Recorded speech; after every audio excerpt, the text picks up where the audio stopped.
Hi everyone, आज आपण या ठिकाणी बनवणार आहोत हिवाळ्यातली अत्यंत हेल्दी आणि खमंग अशी तिळाची चटणी। त्यासाठी या ठिकाणी मी 1 ते 2 वाटी तीळ या ठिकाणी खरपूस भाजून घेतलेले आहेत। तीळ तर तळायला लागल्याच्या नंतर गॅस बंद करून ठेवलाय आणि 1 लसूण आपण या ठिकाणी सोलून घेतलेला आहे। अत्यंत कमी इन्ग्रेडियंट्स मध्ये बनणारी ही तिळाची चटणी।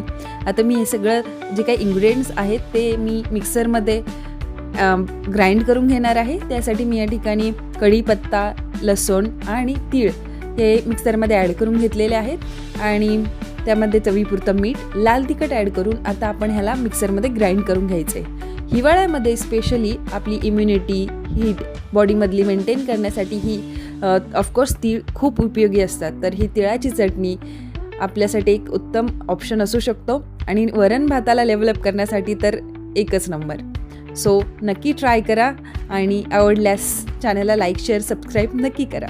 थँक्यू।